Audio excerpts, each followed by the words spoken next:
Disseram-lhe que a liberdade é uma escolha, que você é livre porque pode pensar, decidir e acreditar. Mas e se essa liberdade fosse parte da ilusão? E se os pensamentos em sua mente, as emoções que agitam seu coração e até os desejos que o movem nunca tivessem sido realmente seus? Por séculos, os místicos ensinaram que a ignorância não é apenas cegueira, é a energia que mantém a humanidade adormecida. Eles falavam dos arcontes, símbolos da ilusão e arquitetos do engano. Tecendo padrões de pensamento como teias invisíveis, eles o convencem de que a gaiola é o céu e a corrente é o seu reflexo. Mas eis o que foi enterrado pelo tempo, uma verdade afiada o suficiente para cortar a ilusão e estilhaçar a própria inversão. Os arcontes não são deuses, eles são distorções da percepção, e seu maior poder reside no nosso esquecimento. Mas o maior medo deles é que você finalmente veja não apenas o que eles representam, mas quem você realmente é. Os gnósticos, aqueles antigos buscadores do conhecimento divino, descobriram algo extraordinário. Eles entenderam que a alma humana carrega uma frequência divina que os arcontes jamais poderiam imitar. Uma centelha de pura luz incriada. Escondido em seus ensinamentos estava um método, um caminho sagrado de percepção que poderia dissolver completamente o poder dos arcontes.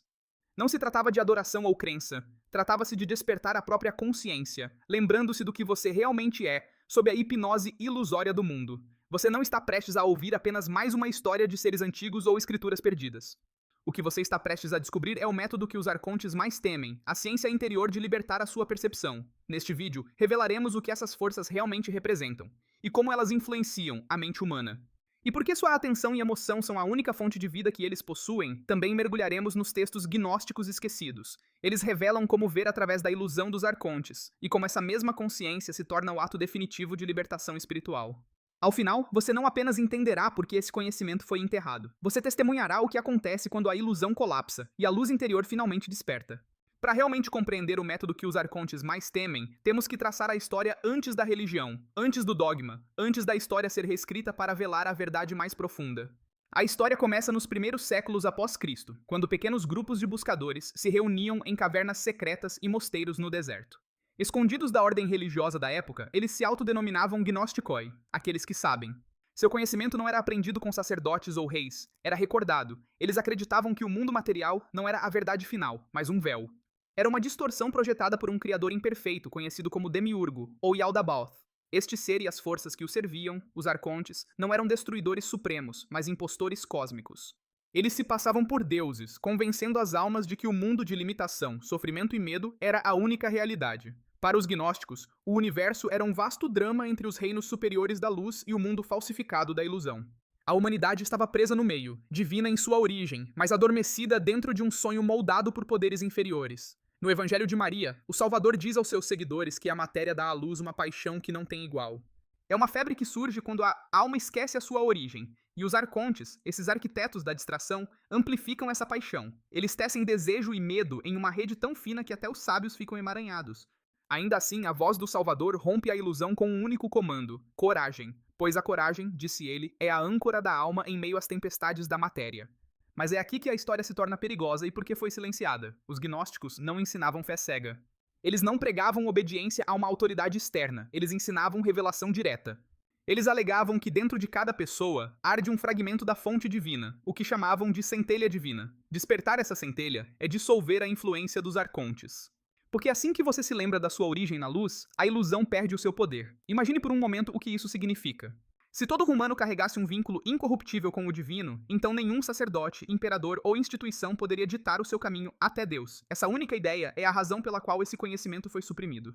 Pergaminhos foram escondidos, professores foram perseguidos e silenciados, e por volta do século IV, a voz gnóstica foi quase apagada da história. Mas não completamente. Em 1945, nas areias de Nag Hammadi, Egito, um jarro selado foi desenterrado dentro de uma biblioteca enterrada por 1600 anos. Lá, entre textos como o Evangelho de Tomé, o Apócrifo de João e a Sofia de Jesus Cristo, estavam fragmentos de um mapa cósmico. Um guia para transcender a ilusão dos arcontes. Eles descreviam como essas forças extraem força da confusão e do medo humanos. Como eles espelham pensamentos e emoções para nos manter distraídos. E eles revelaram um método para superá-los. Não lutar contra eles, mas simplesmente lembrar. Não lembrar no sentido usual, mas um reconhecimento místico. Um saber interior repentino que fura o véu da falsidade e o reconecta à fonte. Você conhece aqueles momentos em que ouve algo e não consegue explicar o porquê, mas no fundo sente que é verdade? Isso é saber interior, o que os gnósticos chamavam de despertar sua centelha interior. E esse despertar é o que os arcontes mais temem, porque no momento em que você realmente vê, isso não apenas dissolve a estrutura do engano, isso abre toda a sua percepção da própria realidade. Se os arcontes temem alguma coisa, não são armas, rituais ou rebelião, é clareza e saber interior. Porque a clareza não apenas queima através da sombra deles, ela queima através daquela que obscurece sua percepção. De acordo com os gnósticos, os arcontes não são monstros físicos escondidos em algum canto do universo. Eles são distorções da consciência, ecos nascidos quando a luz divina entrou no reino da matéria e se fragmentou. Eles existem nas camadas invisíveis de pensamento, emoção e energia. E como reflexos sem substância, eles são incapazes de existir por conta própria. Eles dependem de uma consciência que se esqueceu de si mesma. O que os sustenta? Sua atenção, seu medo, sua reação inconsciente à ilusão. Os arcontes manipulam através da imitação. Eles copiam a realidade, mas carecem da centelha criativa do divino. Eles são imitadores, mestres da luz falsificada. Quando você sente o puxão do medo, da raiva, do julgamento ou do desespero, nem sempre é você quem sente. É a corrente arcôntica puxando as cordas da psique, extraindo força da reação que cria. Eles sussurram através da crença coletiva, na mídia, nos sistemas, no conflito sem fim. O Evangelho de Maria descreve isso como o reino da carne. Um mundo onde poderes falsos agitam o desejo e a confusão até que a alma esqueça sua própria luz. Essas forças não são aleatórias, são distorções deliberadas. Reflexos da imitação que o arconte faz da própria criação. Eles usam máscaras de autoridade e certeza, disfarçando limitação como lógica e distração como progresso. Sua influência não vem da força, mas do esquecimento. Porque quando você esquece o que é, pura consciência divina não vinculada à forma, você adormece dentro do sonho deles. E, no entanto, os gnósticos descobriram uma fraqueza. Os arcontes não podem criar. Eles só podem replicar. Eles não podem gerar luz, apenas refleti-la, distorcê-la, invertê-la e drená-la. Assim como fizeram com os ensinamentos de Jesus, isso significa que, a cada momento em que você se lembra da fonte da sua própria luz, a ilusão deles oscila. Cada respiração tomada em consciência, cada pensamento visto claramente, retira a energia que o sustenta. No apócrifo de João, o Salvador diz a João que a humanidade foi criada a partir de uma centelha. Ela era do reino divino, escondida dentro da casca da matéria, para que nem mesmo os arcontes pudessem destruí-la. Foi plantada como uma salvaguarda, um código que nunca poderia ser deletado. Esse código é a própria consciência. Você pode senti-lo quando vai além do domínio dos seus pensamentos, aquela presença quieta e alerta por trás do ruído. Esse é o verdadeiro você, porque a consciência não pode ser controlada, possuída, manipulada ou consumida. Ela simplesmente é. Os gnósticos ensinaram que quando os arcontes tentaram dominar a alma, eles usaram o medo como chave. Mas quando um ser humano olhou para dentro, enfrentando o medo com quietude e voltando a consciência para a escuridão, a ilusão colapsou como fumaça sob a luz do sol. Esse era o método gnóstico, não adoração, mas mudança de percepção. Ver através em vez de lutar contra, percebendo que a escuridão só tem poder quando não é vista. É por isso que os arcontes extraem energia do medo. Porque o medo mantém seu foco voltado para fora, perdido no labirinto do mundo falso deles. Mas no momento em que você volta o olhar para dentro, algo desperta. Os gnósticos descreveram isso como anamnese, o ato sagrado de recordar. Quando você recorda, para de reagir às sombras como se fossem reais. Você para de energizar a ilusão, e os arcontes, privados de atenção, perdem seu puxão. Eles temem essa recordação mais do que tudo. Porque ela não remove apenas a influência deles, ela os torna irrelevantes. Então a pergunta passa a ser: como você cultiva essa recordação em um mundo construído para fazer você reagir e esquecer? Como você mantém a consciência no meio do caos, do engano e do medo? A resposta não está na fuga, mas na transformação, alquimizando cada momento de escuridão em luz. Os arcontes, de acordo com textos antigos, não são dissolvidos pela violência, eles se dissolvem através do reconhecimento. E, no entanto, a maioria das pessoas passa a vida tentando lutar contra ilusões, em vez de ver através delas. É por isso que os arcontes têm levado a melhor por tanto tempo. Eles não precisam escravizar a humanidade com correntes ou exércitos, eles simplesmente mantêm a mente em guerra consigo mesma. Cada argumento, cada indignação com uma nova história, cada divisão, cada julgamento se torna uma sutil oferenda de energia ao padrão de influência deles. Na hipóstase dos arcontes, os gnósticos descrevem essas forças como poderes que governam a mente, deleitando-se com o caos e a confusão. Eles imitam a realidade, eles projetam imagens, eles agitam emoções, eles querem você reativo, dividido e adormecido.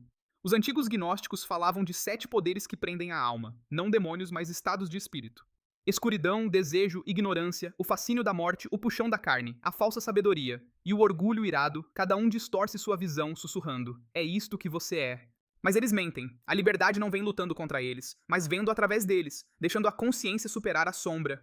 Mas escondida dentro desse mesmo texto está a fraqueza deles, uma verdade simples tão poderosa que beira a revelação cósmica. Eles não suportam a visão da luz.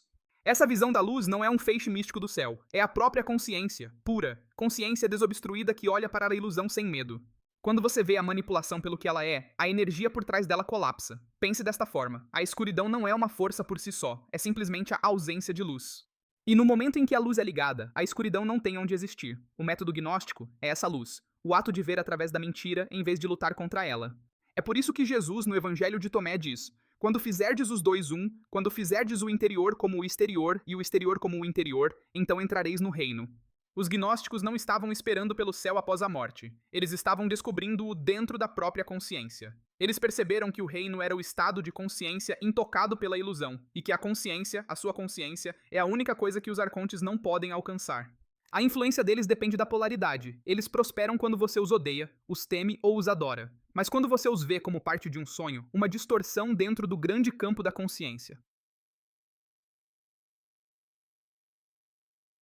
Eles perdem a substância, esse é o seu poder. É por isso que os antigos professores descreveram o mundo como Maya, a ilusão da separação. Não é que o mundo seja falso, mas que a própria percepção se torna distorcida. Os arcontes filtram a consciência, sussurrando. Isto é tudo o que existe. Você é pequeno, você é impotente, mas você não é. Você é a consciência que percebe até o sussurro, você é aquele que vê. Os arcontes temem que você possa se lembrar disso, que você possa parar de lutar contra as sombras e começar a brilhar a luz, porque uma vez que você faz isso, a arquitetura de ilusão deles começa a se dissolver. Os sistemas que eles construíram, as narrativas coletivas, os mecanismos sociais, até mesmo seu próprio crítico interior, começam a perder o controle. Eles extraem energia da identificação e a consciência corta esse cordão. Os gnósticos chamavam isso de gnose, não crença, mas saber direto, não é ensinado, é vivenciado. É o reconhecimento quieto de que nada externo tem poder sobre seu estado interior. É por isso que, para os gnósticos, a salvação não era sobre ser salvo por um salvador externo. Era sobre tornar-se consciente da presença divina já existente dentro, a conexão viva com a fonte. Quando essa conexão é sentida, mesmo que brevemente, você se torna intocável. Os arcontes podem ainda existir, mas eles não podem mais governá-lo porque você não vive mais no sonho deles. Você desperta dentro dele, e esse momento não é apenas libertação. É o instante em que você se lembra de quem você realmente é, o momento que os arcontes mais temem. Os gnósticos nunca pretenderam que esse conhecimento permanecesse apenas como filosofia ou que suas escrituras fossem mal interpretadas, ou pior, invertidas. Eles chamavam de conhecimento vivo, sabedoria que só desperta quando é vivida, respirada e lembrada em tempo real. Então, como você aplica o que acabou de ouvir e como você começa a quebrar a influência dos arcontes? Aqui e agora, o primeiro passo é simples, e é também o mais difícil. Você deve ver não com seus olhos, mas com a própria consciência. Cada pensamento que surge, cada emoção que se move através de você, simplesmente observe-a, não a empurre para longe. Não a persiga, não a nomeie como boa ou má, apenas veja. Esse ato de testemunhar não é passivo, é a espada gnóstica. Quando você observa um pensamento sem se identificar com ele, você recupera a energia que antes sustentava a ilusão. Eles sobrevivem da reação inconsciente, mas a consciência corta a linha. As palavras do Salvador para Maria ecoam aqui. Sejam corajosos na presença das diferentes formas da natureza. Coragem não é desafio, é clareza mantida firme. Ser corajoso no sentido gnóstico é enfrentar cada sombra de pensamento e dizer: você não tem poder além daquele que eu lhe dou. Da próxima vez que o medo surgir, tente isto. Pause. Sinta onde ele vive em seu corpo. Não resista a ele. Ilumine-o. Diga interiormente: eu vejo você. É isso, uma frase simples que dissolve a ilusão mais rápido do que qualquer oração de resistência. Porque quando você pode olhar diretamente para o medo sem colapsar nele, a ilusão se estilhaça. A distorção desaparece. Os gnósticos chamavam isso de recordar a luz. Não é sobre fugir do mundo, é sobre despertar dentro dele. Quando você encontra a escuridão com consciência, você transforma o campo de batalha em um santuário. Você começa a sentir algo extraordinário. Que tudo, até mesmo sua dor, sua confusão, sua sombra, pode se tornar uma porta de volta à fonte. Cada emoção se torna combustível sagrado para o despertar. Então, ao longo do seu dia, comece a notar os momentos sutis em que você perde a presença. Quando a raiva o domina, quando a distração o puxa, quando você se esquece de si mesmo no ruído, cada um desses momentos é um sinal, um aviso que diz que energia está sendo perdida aqui. Não julgue, use, retorne à quietude, retorne à luz. Este é o verdadeiro ritual gnóstico, sem templos, sem incenso, sem cantos necessários. O altar não está em uma igreja, está em sua consciência. A oração é sua atenção, e desta consciência flui um poder inabalável, a compaixão. Quando você para de energizar o medo, o amor começa a irradiar naturalmente. Não o amor sentimental, mas a compreensão luminosa. E essa vibração é a única frequência que a ilusão não pode imitar. Ela não pode existir onde o amor está presente. Então, pratique diariamente, note a ilusão, lembre-se de quem está observando e escolha a luz. Vez após vez, você sentirá a mudança. Sutil no início, depois inegável. As coisas que costumavam drená-lo perderão seu peso. O ruído do mundo suavizará, e você começará a sentir uma força quieta emergindo. Não de fora, mas da centelha interior. Isso é gnose em movimento, e isso é o que os arcontes mais temem, uma alma que se lembra. Se você está pronto para levar esse despertar adiante, escrevi um e-book gratuito chamado Escaping the Illusion, um guia gnóstico para dominar a realidade. Lá dentro, você descobrirá métodos mais profundos para ver através da ilusão e recuperar sua luz interior. Você pode baixá-lo gratuitamente, o link está na descrição. Os arcontes nunca foram deuses. Eles eram ecos, distorções nascidas da luz esquecida. Eles prosperam na cegueira, mas tremem diante da recordação. E esse é o paradoxo do poder deles. Eles existem apenas no escuro. No momento em que você se volta para a luz da sua própria consciência, a estrutura deles começa a se dissolver. Você não supera os arcontes lutando contra eles. Você os dissolve lembrando-se de quem você é. Porque quando você desperta para a fonte interior, nenhuma ilusão pode tocá-lo. Nem as luzes falsas deste mundo, nem o ruído do medo, nem mesmo o peso do seu passado. Este é o segredo há muito obscurecido pelo tempo, que você podia ver através da ilusão e perceber que nunca foi um prisioneiro.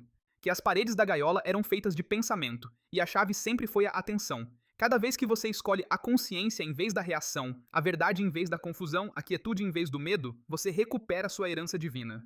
Essa é a revolução gnóstica, não uma guerra de espadas, mas um levante silencioso da consciência. Você pode não ver, mas a cada momento em que você desperta dentro do sonho, a ilusão coletiva enfraquece.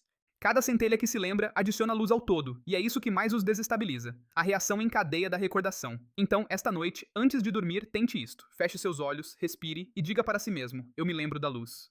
Sinta-a por trás de seus pensamentos, abaixo de suas emoções, silenciosa, eterna, inabalável. Essa é a parte de você que nada externo pode alcançar. Essa é a centelha divina que os gnósticos buscavam preservar. Os arcontes querem você distraído, com medo e dividido, mas agora você vê o padrão deles e a consciência encerra o padrão. Você acabou de dar o primeiro passo para se lembrar do que os gnósticos chamavam de pleroma, a plenitude, o reino além da ilusão. E uma vez que você começa a ver através da influência deles, não há como voltar a dormir. Se algo neste vídeo ressoou com você, compartilhe suas reflexões nos comentários abaixo. Cada insight adiciona luz ao todo. Lembre-se de curtir e se inscrever no The Gnostic Eye. À medida que exploramos a cada semana os ensinamentos esquecidos, textos sagrados e caminhos interiores que levam além da ilusão.